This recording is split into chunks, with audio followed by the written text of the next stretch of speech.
Hello, welcome to this week's episode of Open Range. My name is Patrick Hart. I'm your guest host, filling in for Gary Emineth and friends. Gary, thanks for letting me have this opportunity. And of course, thanks for the sponsors for providing us the lights and the studio here at Beck Television. If we haven't met, North Dakota, feel like I've met everyone.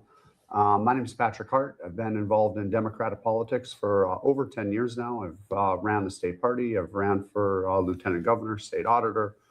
But most importantly, I just like to find a need that has to be met, and I like to fill that. And that's what really got me into these places. I'm a local contractor here in town. And again, I'm not necessarily a great carpenter, but I'm really good at putting things together and, putting those systems in place. So that's, again, what gets me here. I was raised on a farm over 100 years. We were in a very small town. And as a kid, if you weren't on the sports team, there might not be enough kids to have the team. And as you grew up as an adult, the same applied, but in sort of a different way. And I say this because I went back to the farm just last week or 2 weekends ago, and part of my trip to the farm is my mom showing me a new secret hidden gem she found. Having a 100-year farm, there accumulated a lot of gems. And this trip, the thing that really caught my eye and my intrigue was a 3-ring binder she put together. The binder had a lot of important business documents of both my great uncle and my grandfather, things like awards they were graced with, certificates of appreciation for being on the school board, for the township board, the water commission for umpteen years. But beyond those acknowledgments, in the back, there were stock certificates for buy-ins for the local co-ops. The elevator, the bank, the golf course, all these things needed capital to get established. And my great uncle and my grandpa Milford and Warren always seemed available to write that check and to help support their community. Now, with the exception of the elevator, which Cargill bought and sold and now is closed, the bank and the golf course are still very vital part of a struggling small town community trying to stay alive. That generation that came together for this co-op model knew what had to be done to build a thriving community. One person couldn't pull resources together to own a golf club or a bank. The community all banded together to work for the greater good of their town.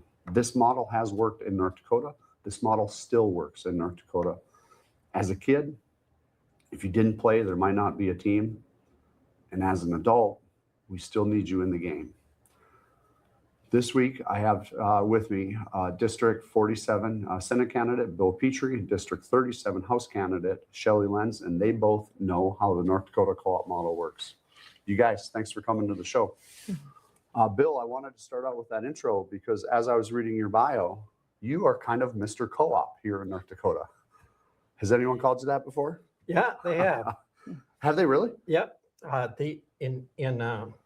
Many years ago, the Bismarck Tribune did an article on notable North Dakotans, and I made the list of notable North Dakotans as Mr. Co-op. Oh. So in 1995, Co-op Fever was the Associated Press Story of the Year in North Dakota. And the pasta plant, the potato plant, the bison plant, and the Fargo Forum ran a four-page special article on cooperatives. So at one time I was slightly famous. Yeah. Well, it's good to be famous for something well that you did. Yeah. And Dr. Shelley, I thought that intro was applicable because you ran for governor in 2020. I did. Yeah. I was also on that ballot as You were. state auditor candidate, and I'll have to just honestly say that was the worst possible political year to be on a ballot. It was fun. You were It was transformative. going through COVID. Everyone's world was upside down. There was no rallies. There was hard to do fundraisers. We were trying to figure out the internet and Zoom. But one thing that always remained as a highlight was part of your quote unquote stump speech or platform about having a co-op model to beef processing facilities. Yep. So I thought that was applicable. And now that I'm thinking of it, Smithfield had a bunch of issues that really gummed up the supply chain. I know. So what are your thoughts? We know as meat producer. So first of all, Remember, that was my first political campaign. I knew nothing different. It was nothing but enjoyable for me. And you guys are just fantastic in supporting us through that time. And so, and it's about how do you connect with people. So in general, I'm for strong rural towns. And I love that story about the sports team, because every rural town knows that. Yeah. And that's because we know everybody counts. Everybody counts. That's why we have workforce shortages, et cetera, et cetera. But with the co-op model, because of the NPL, the state bank, all that, the electric co-ops, that's our culture. That's how rural people, where we don't have a lot of people, can organize for big infrastructure projects that serves the public good. And particularly for the meat processing plant, that was very popular. We already knew that, you know, there was only 3 major national meat processing plants. And then COVID gave us a reason to show us that's a food security issue. But beyond that, having a regional meat packing facility would enable ranchers and farmers to build their own brand. That was such a good idea that then the Farmer Union, the next bill legislative session, added a rendering plant to it, and that would be profitable in North Dakota's culture and what we're good at. Well, I just like this idea of us coming together. We don't necessarily need corporations to come in with, capital with their model. We can just do it together on our own. So Bill, you, Mr. Co-op, what are some famous maybe co-ops you put together or helped organize? Talking about Shelley's idea, and it's been my idea. One of the probably most famous cooperatives that was unsuccessful was Northern Plains Premium Beef. And that served 3 or 4 states and 2 Canadian provinces. Ryan Taylor worked on that as a staff. I served 1 year as an interim executive director. We tried to launch it as a multi-state international cooperative. And it's one issue I'm concerned about, in I hope to get into the legislature and introduce it to the legislature. The Nonpartisan League had plans for launching the mill and elevator, hail insurance, which they established, 3 cents an acre. They established worker safety and the Bank of North Dakota, and they planned for a meat packing plant. Yeah. You know, that's 100 years ago. The Marquis de Moors failed with the meatpacking plant, and people are all still remember that failure. I agree with Shelley, and I think the thing we should talk about is the unfinished business of how do farmers add value to their commodity? Because producing commodities, producing beef for export as feeder calves is a losing proposition, because you're producing more and more at smaller and smaller margins. So the idea of getting behind a brand name as a cooperative, if you think of Sunkist or American Crystal Sugar, they sell sugar, not beets. Now, Sure.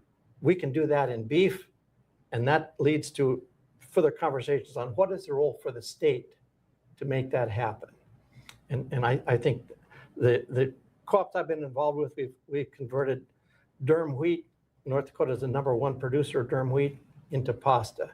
And the plant at Carrington is the 2nd largest pasta plant in the United States. It's a durum mill and pasta plant. And I started that project with a phone call in 1990. It happens. It's very doable. People don't understand when it all of a sudden it's there, they'll have no idea how it got there. But what we're talking about today is how do you initiate that change in thinking? And I think a theme for today's discussion is competition has its role. In our economy, we want competition to drive down costs. Sometimes that doesn't work, and it takes cooperatives to do that. And human cooperation requires a discipline. It requires intelligence. And it's, as you were mentioning in your opening, you know, those enterprises 100 years later are still in operation. Absolutely are. I mean, the state bank, the mill and elevator. I actually had to do some research to see if those were started as co-ops, but We're not, but I bet no one could probably tell us more than that state mill than you are.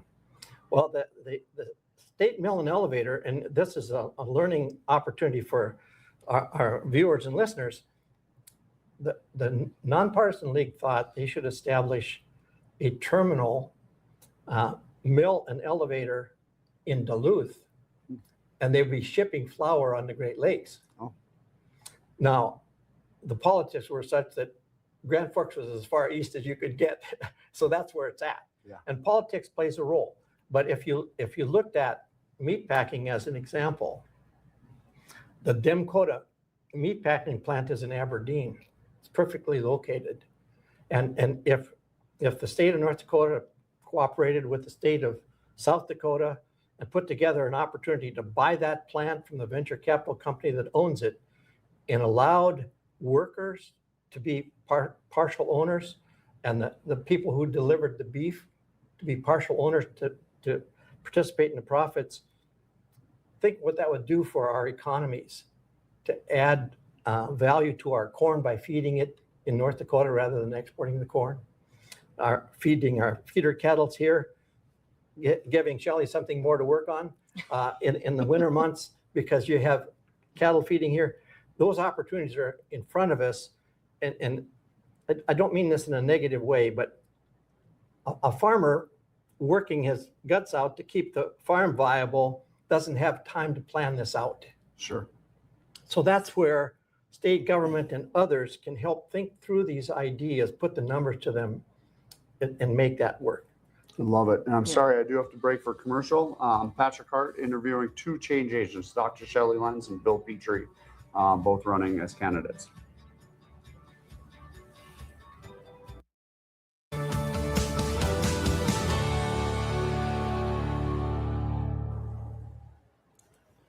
Hey guys, thanks for sticking through that first segment and those commercial breaks. My name is Patrick Hart. I'm your guest host today. Today we have Bill Patrie running for District 47 and Dr. Shelley Lenz running for District 37 House. And Dr. Shelley, tell us a little bit about yourself. I've known you for years. Yep. But what's a quick background on you? So my great-grandparents homesteaded here in North Dakota, even before North Dakota was a state and part of the NPL. So I have a deep love for the NPL. My parents moved here in the 90s, retired here in the 90s. And then I came out to open a veterinary practice in 2007. So I've been here since then, building a veterinary practice, a nonprofit, problem solving, and contributing to our communities. Dr. Shelley, something that I have that the listeners don't have out in TV land, but I have your resume here. Oh, yeah. Do you want to talk about this really quick? Dr. Shelley started a local market complex in Santa Cruz, and what I thought was really cool, developing infrastructure for marketplace accessible for the people of the island, includes a grocery store, butcher shop, local food co-op, community development project, own and develop a regenerative farm using labor force local, poultry business, children nutrition program, trained and supported local nurses, created a local nurse-run health business. Go back. It's all okay. Stop. So you're a because builder. it's one. Well, it's one theme, and you know, I'm a veterinarian, and so when I go, I try to decrease animal suffering. But after 10 years of going to more remote, underserved places, you realize that to decrease animal suffering, you have to decrease human suffering. And so that's where investment in human infrastructure comes from. And what do most people need? A safe place to lay your head, food in your belly, financial independence somehow, and how to run a business. Because so I'm a very pro-business. I think that's the way to financial independence. But to get there, you need education and mentorship and making sure you're serving the local community. And so that works in Nicaragua, where I have that big project. It works in Western North Dakota. And I think it's time for North Dakota to focus a little bit more on the human infrastructure. So I always say North Dakota's economy, we have great industries, but North Dakota's economy is not agriculture. It's not oil. It's not legacy fund. It is the people. The people are our economic force. It's all our small businesses that support those industries, all our communities that are working hard to make sure everybody is safe. And so that's my platform, is how do we improve the quality of life to decrease human suffering, healthcare, strong workforce, connecting education to careers. So it's all interconnected. So, and it works. It doesn't matter if you're in a rural community in Nicaragua, a rural community in Killdeer, or in the bustling town of Dickinson, North Dakota. So No, I I love that. I absolutely love that. As I'm listening I'm thinking we need that here too. We need to Yeah. start focusing on people. Yeah. Maybe a little bit less on, the corporate handouts. Yeah. Well, but by focusing on the people, that supports our industries, right? So we have extreme workforce shortages out west. Again, we're super Western North Dakota. We're super we have a lower population, and so workforce shortages. We used to be able to get a rig up in 30 days, but now we can't do it for 90 days. As the things boom and bust. And those are all the small businesses that support the industry, and you need people to do that. And so but people can stay and live here and build a life here if they have access to healthcare, access to housing, and an education that connects them to a career.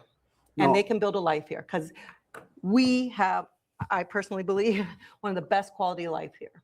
I think we do too. And, I'll just jump on that really quick. I had a perspective change in my life about 8 or 10 years ago. And I'd always chased money, like really hard in my young career. And it never got there. It was hard. There was bad decisions made in the attempt to fulfill a financial, outcome. And when I switched my outlook to focus on people and relationship, my life became immensely easier. Every single decision we make in our business, in my life, focuses on the relationship and how I put more energy into that relationship, create a better environment for both of us. And that's been so rewarding as a person. Yeah. Because decisions are easy. It's all about what's best for both of us. Yeah. Yeah. And I think our politicians should maybe adapt that a little bit too. Well, and all of us for sure. And I'll add to that. I mean, especially as a male, you are raised to be the provider, and money. But you have to think about quality of life too. Exactly. And it's even like when I have hourly employees and they're looking at salary. I'm like, well, let's look at the benefits I offer also. Look, you have health insurance you don't have to pay for. You have a retirement account you don't have to pay for. And that eases some of that financial or that natural stress that you need to provide, for the male. As we talk about some of the men that are feeling a little lost in some of their mental health, and how do we support strong young men? I mean, that's where we need that wisdom to come in your family, in your community, but also at a state level. Absolutely. I just mentioned, even in the business philosophy, there was a book written, it became very popular, Built to Last. It was a study of the 100 best companies in America. And the study showed that the corporations who lasted 100 years or longer and were leaders in their industry never put return to shareholders higher than fourth. Why? If you pay attention to the people buying your product, you're going to be successful. If you pay attention to shareholder returns, you're going to crash your company, because you're not making decisions that based on people buy stuff. And if you don't pay attention to them, and you think of Main Street, North Dakota. I grew up, went to high school in Pheasant, North Dakota. We were on personal relationships with the Chevy dealer, the Case dealer, the International dealer, the John Deere dealer. We knew them personally. We knew their kids. We went to school with them. We knew the kids of the banker. We mentioned sports. We played with them.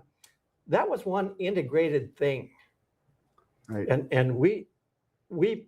it mattered to us what was happening in their families. We weren't some return to shareholder people. That's silly, and it doesn't even work in business. It doesn't, no.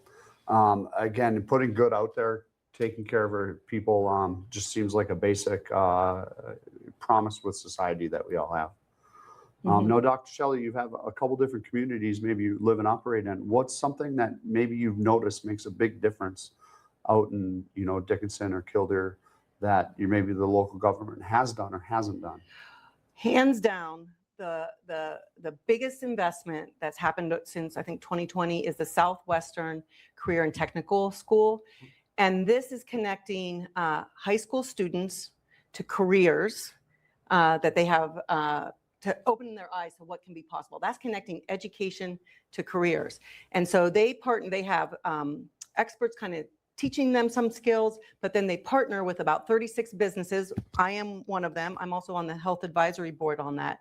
And the students, depending on where they are in their high school, they come in and just shadow and they get exposed, or they can then move to work study, or they actually get paid and learn a skill. And then and they'll do all the different businesses. And sometimes they get turned on by something they never knew. Like we have culinary arts. So now we have chefs that are opening restaurants. We have, I have a vet assistant that she was going to become a human radiologist, but she didn't realize that in veterinary medicine, we do radiology, we do medicine, surgery and stuff. And now she's working on her vet tech degree at my clinic. And so that is really connecting education of our young people to careers. And that really improves our quality of life. And again, to bring the whole isolation and mental illness, meaningful work is by far something that is so precious. And you can have that here in North Dakota because there's so much opportunity. And just catching them when they're young and they can see everything, I mean, that is by far. So that is one of my strongest advocacy points as Dickinson's legislator. I know a guy, I'm going to butcher his name. It's like Patrick Bergatelli. He used to run job service. He was in the Watford community development. And he said, we just have to quit losing our youth. We have to quit losing them to Michigan, to California, to wherever, the East Coast. And I really think that what you're saying does hit on that because there is so much opportunity here. Yeah. Well, and it's basically make it so our kids can build a life here. This is what I keep saying. Again, it's all connected, meaningful work, housing, access to healthcare, and safe. Yeah. What's when you get elected this fall? What's maybe a number one achievement that you want to accomplish when you have a term in the? The big thing is healthcare. Okay. Because that touches everything. It touches the ability to go to work, the ability to care for your family, taking the stress off you. If you're solo, like, dealing with things all by yourself is very, very hard. And so, making sure we have access to attainable healthcare, not only lowering the premiums, especially for our small businesses, which is like 60% of working North Dakotans aren't getting health insurance from a large corporation, 60%. So we don't have the buying group. And so our premiums are pretty high. I'm 58-year-old. I pay $1,200 a month on health insurance plus an $8,000 deductible. And I also offer that for my employees. So long story short, lowering those premiums, and there's various ways to do that. But the other thing is, it's that access to healthcare, because even if you do have really good insurance, if the hospital's closing because we don't have enough insured people, you don't have access to healthcare, no matter how wealthy you are. And then you have to leave your business, because you have a heart problem that requires 3 hours, whatever. So healthcare is something that is pretty critical. We already have hospitals closing, but here's an opportunity. The federal government has already decided to cut healthcare. I'm like, okay, North Dakota, let's do it. We can do it. They're cutting things, but we have resources here that are the envy of all 50 states. And we can do it, just like the NPL did with our state bank and state mill. So let's do it. I appreciate it. Patrick Hart here with Dr. Shelley. We'll be back after this commercial break.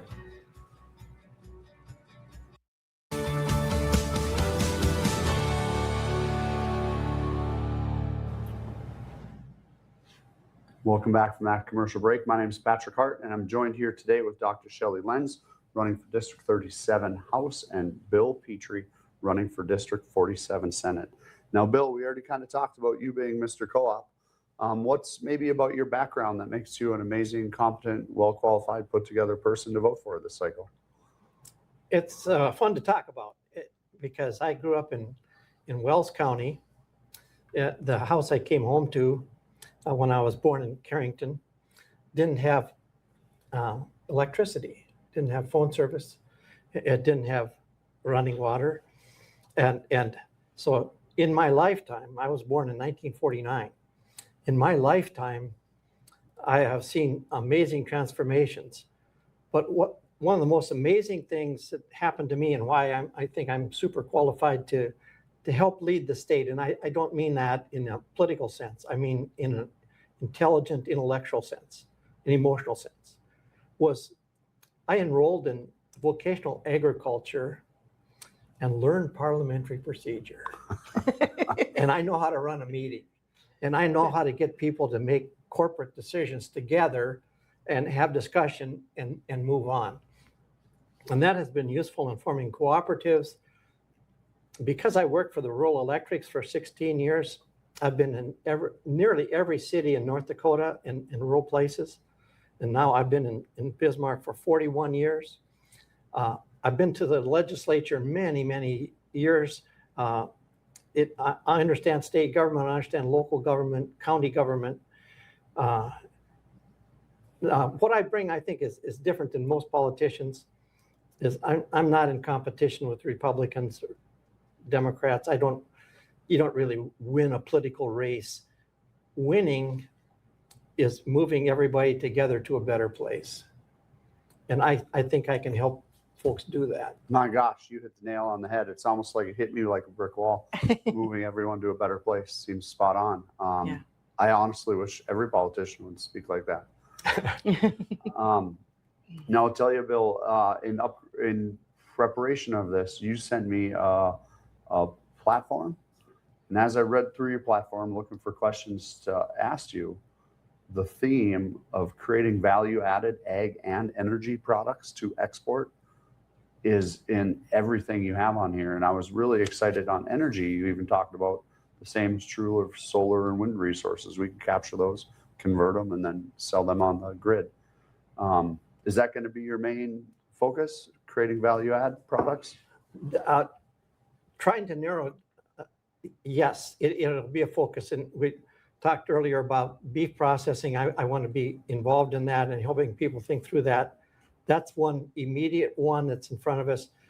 But let's just touch on the problem with exporting commodities, whether it's energy or agricultural products. It's a wholesale operation, and it's competition between who can sell more for less margins. It's a race to the bottom. That's what's happening in agriculture.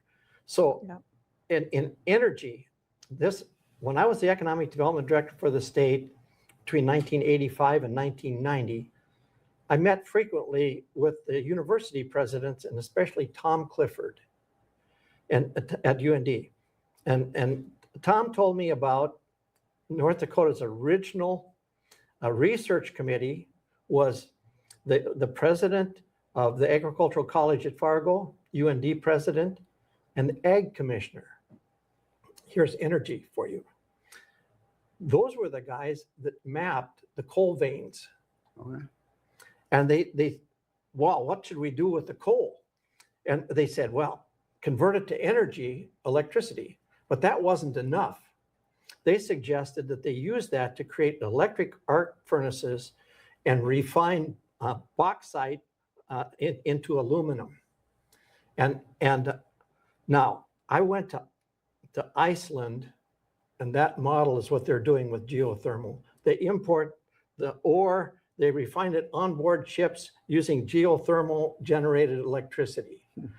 We missed the opportunity to convert the electricity. We were exporting it on a line to Minnesota.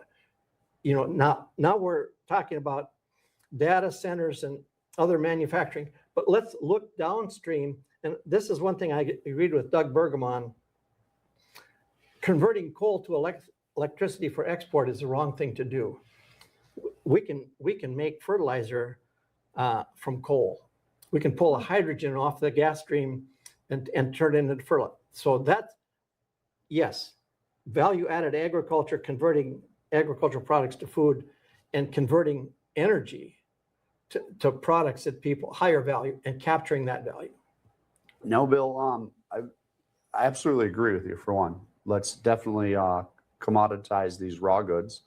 Let's stay away from the race to the bottom economics. That doesn't help anyone here or in other states. No, is again, reading your bio, reading your platform, tell us about maybe some career highlights you've had. You've started some amazing co-ops. You've put together a lot of great projects. What are some highlights that you look back on in your career and hold dear to your heart? Maybe the most significant one was I was the executive director of North Central Planning Council. I came to North Dakota when I was 26 years old from Indiana. I'd just gotten married a few years earlier and wanted to come back home. And I went to work for the Planning Council, and there was an individual whose wife was from North Dakota who owned a cabinet manufacturing operation and in Minnesota, and he was interested in doing a pasta plant near Candu. Leonard Gasberry was his name. I provided technical assistance for that project. I didn't know what the heck I was doing. It was the first big project I ever worked on. Total of $7 million project, involved the Bank of North Dakota. That plant broke ground in 1980. The Industrial Commission, Art Link, Alan Olson, and was the Ag Commissioner, Myron Just. They were on the groundbreaking of that project. It's still there. And that was a very difficult project. And that's what introduced me to Bud Sinner. And the public still doesn't know how those things happen. And that transformed everything else. And I'll just pass this on to the viewers and to anyone who does economic development. You have to understand the industry you're talking about. Mm-hmm. You have to understand how the machinery works, how the cash flow works, who the competition is. And that's what bothers me. And maybe one thing I can contribute from my long time experience is let's slow down and understand data centers. Yeah. Let's understand who's involved. Same with meat processing, beef processing. We have to have the intellectual capacity to understand the industries to make them work for us. So that's probably the moment I learned so much in that experience about how to work with banks, how to understand what true equity is, how to understand, and pass this on to anybody that's interested in listening. Nobody accidentally is successful in business. You're in business, you understand. You have to want to be in that business with everything you've got. Yep. And this is not a role for architects and engineers and data analysts and accountants and people with a fresh MBA thinking this will be fun. It is for people who really are committed Yep. to that industry. And Dr. Shelley talked about this earlier. I've learned that your meaning in life is your work. Mm-hmm. Don't run away from it. Embrace it. And meaningful work provides purpose and a rhythm to your life. And it's the most rewarding thing you can do. And we have those opportunities in North Dakota. That's the lesson, long answer, but that's the lesson I've learned. Gosh, Billy, I'm almost crying up over here. I know. It is a lot to own a business, and you do. Wisdom. It's beyond. It just takes over. But also, and Dr. Shelley, I'm sure you can agree that I wouldn't want to do anything else. No, and that commitment, like what you're saying, I mean, it carries you through. You know, when you're buckering your you're doing a pucker, watching the bank and payroll do at the same time, Yeah. and you're like, ooh, and you're like, okay, I made it, you know, and you're just like, then you're like, I have to solve this still. How do I solve it? And after 20 years, you look back and you're like, got it. Okay, how do I keep doing it? You know, Every single time it works out. But yeah. So, Bill, I'll tell you, I'm looking at my just questions. Why you qualified for the position? You've done pretty much everything in the state. You've built the state. I'm really in awe of your background, your references. How about what's one thing that you want to accomplish when you get elected this cycle? This is a sort of a philosophical and emotionally intelligent response to what I'd like to accomplish is that the legislators themselves would see themselves differently. You know, I want to work with inside the group as a change agent. And I'll just give you a brief example of how that works. I interviewed 100 people in poverty, and Northwest Area Foundation funded that study. And I learned a process called appreciative inquiry, asking positive questions. Now, if we ask the question, what's wrong with North Dakota? We start chasing a negative and we start blaming other people. But if we ask what's right with North Dakota and build on that, that's a different question. Now, most people are unfamiliar with even their own ability to do stuff. So if I ask you, tell me a high point in your life when you were at your best and you did something even now, you can hardly amaze it. You're amazed you did that. And I interview that and I write it down and I tell your story and you do the same as you're doing now. What's the high point in your life? And we tell each other publicly. Then the group sees itself differently. You see the potential that, and I did that with 100 people in poverty.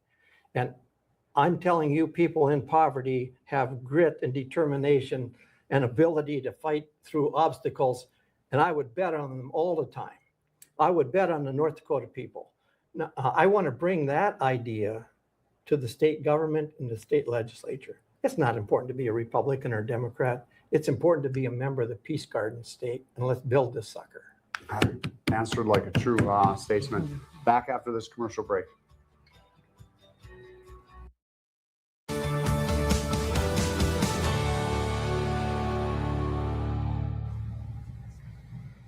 Welcome back from hopefully that short commercial break. My name is Patrick Hart, guest hosting Open Range for for Gary Ameneth. And this week I'm here with Bill Patrie running for District 47 and Shelley Lenz running for District 37 House. And I'm sorry, Bill, District 47 Senate. Yes. If I glossed over that.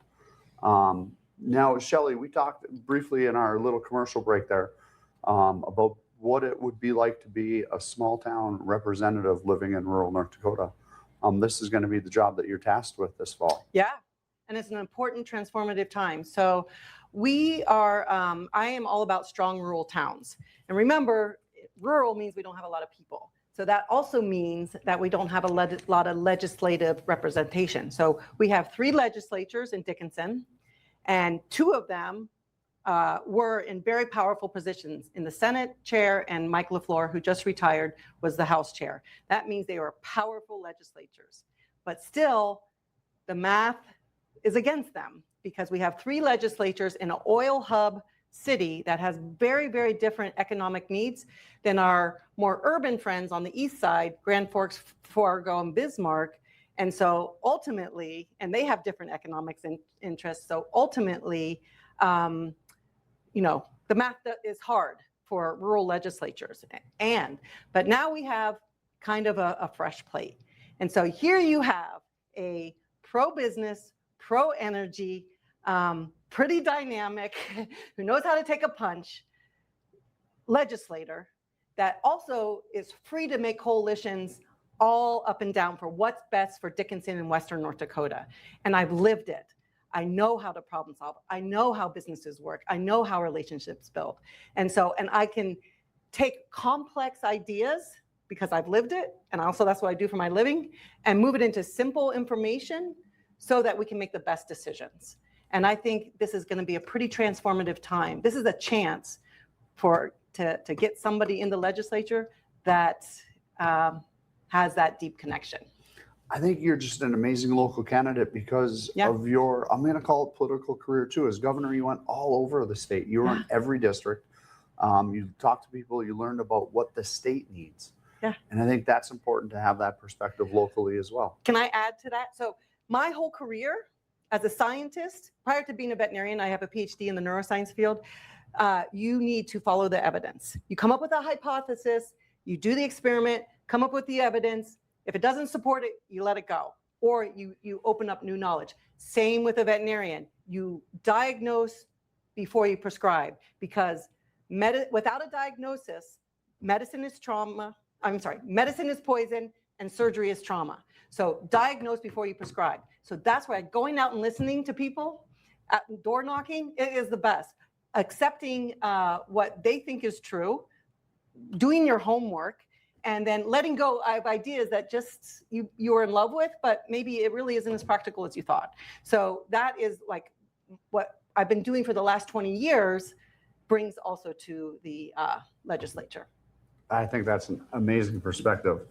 And Bill, in the break, we talked about what it means to become a welcoming community. And I know you've sponsored people that have come over and been placed here in North Dakota.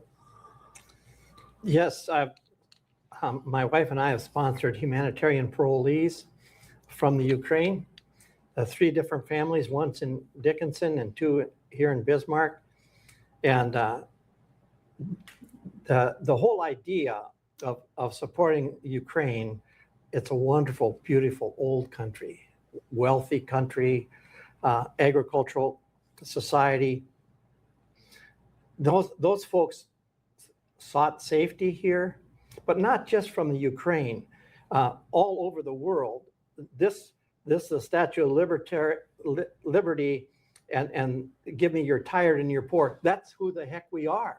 Yeah. My grandparents came from Germany in the early 1900s, and they had nothing. And I'm here because of German immigrants.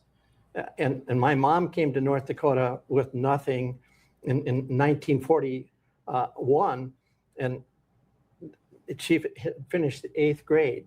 She started working in households in Indianapolis as a housekeeper for families. Now, do the math. We have a birth rate in America of 1.6 for women in childbearing years. In order to sustain our population, it needs to be 2.1. We simply have to become a welcoming country, and North Dakota, on a workforce basis, needs to welcome people from foreign countries to become permanent legal residents and citizens. That's who the heck we are. And you'll face this as in economic development. What the answer to rural hospitals is increasing the population of those schools, those communities, growing grocery stores, schools. We need sustainable population, especially in rural areas. Mm-hmm. And let's pay attention to that. Let's design strategies that bring those people here. And people want to come here because of safety. I heard a guy say this. He's from Haiti, I think. He said, you can dress for the cold, but you can't dress for crime. Oh, I love that. You know, look, we have something the whole world needs. Let's think intelligently of how do we share that, because we need them and they need us. I absolutely love it. Yeah, let's show off our state. Yeah. The one thing that I need as a small business owner isn't less regulation, it's more workers. Yeah. And I'm going to add to that about immigrants. My own father is a post-World War II, he's German, off the boat German, like thick accent. He grew up in World War II Germany. And he learned and instilled in us kids that everything can be taken away from you other than what your head and your hands can do. Every immigrant knows that. Yep. Every immigrant. And so that's where like North Dakota is such a perfect place to take that mindset that they deeply already know and has led me to financial independence and joy in life, to make sure their heads and hands are connected with careers that bring them joy. Dr. Shelley, we're coming up on a close. Can I give you 2 minutes to maybe make a pitch to your constituents on why you're the right person for the job this cycle? Well, like I said, I am pro-business, pro-energy, deeply ingrained in the community, and I know how things work. I am a small business owner that has had to navigate healthcare. I understand what it's like when a person in my exam room is choosing between mental health at home, and and economic worries. But if we can kind of lessen that human suffering, we're going to have a better, more prosperous community for everyone. Excellent. And Bill, can I give you that same opportunity, a couple minutes to make your case? District, yeah, thank you for the opportunity. And District 47 is a very interesting, well-educated, affluent district. And they probably, my fellow residents probably don't have a reason to think, why do we need to make a change? I'm offering myself to you to represent you, not as an instructed delegate, but that you tell me what you want done. But I'm offering you as an intelligent person that lived among you for 41 years to help lead the district, to be part of, I'll be one of 47 senators. I'll work for you and the state of North Dakota, and I'll bring my experience. I'm offering that. I'm offering 4 years of my life to serve you and the state of North Dakota. One of the questions I wanted to address is why politics? Why now? I wasn't enamored by politics, but I think right now politics is the only boat floating. And like Noah's Ark, you know, it had animals on there and it wasn't the cleanest place, but it was the only boat floating. And right now, folks, that's the only choice we have, is if you want to change things, I hope you vote for me.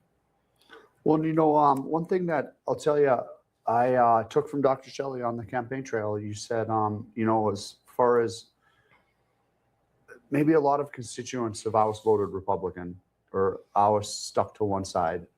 One thing that I would really challenge people to do this cycle is to really just Google your candidates, find out who they are, to try to break that mold from one party rule. And I hope that things like this episode, the clips we're putting on online, really help people have that background, that thing to research about our candidates. And, you know, one thing that the Democrats have held true is that I don't care who you voted for last cycle. Just make sure you do some research and vote your values this cycle. And I think the two people we interviewed today, Dr. Shelley Lenz and Bill Patrie, make very good candidates for that. Shelley Lenz, of course, you're a change agent and a doer. You get things done. And Bill Patrie, I couldn't imagine a better candidate. I actually have written down qualified, competent, intellectual candidate. I think That's that really sums Thank you you. guys up first. We do have about another minute. Is there any last words of wisdom you guys want to put out into the ether before we cut? Just a comment about, in athletics, they talk about surrendering to your stroke, in golf, or in swimming, or in track. Folks, let's just kind of let go of all of the things we've heard and let your inner self kind of say, what sounds right here? Let's do the right thing here. We have a chance to change North Dakota's future, and don't make it too hard. Dr. Shelley? I'm going to say that almost the same thing. Like, it's a transformative time. Federal governments decide to defund everything. Let's do it, North Dakota. Let's bring it back up. We can do it. We have the resources. Hey, well, I appreciate you guys being out here today. Thanks for tuning in out here in TV land. My name is Patrick Hart, and we'll catch you next week on Open Range.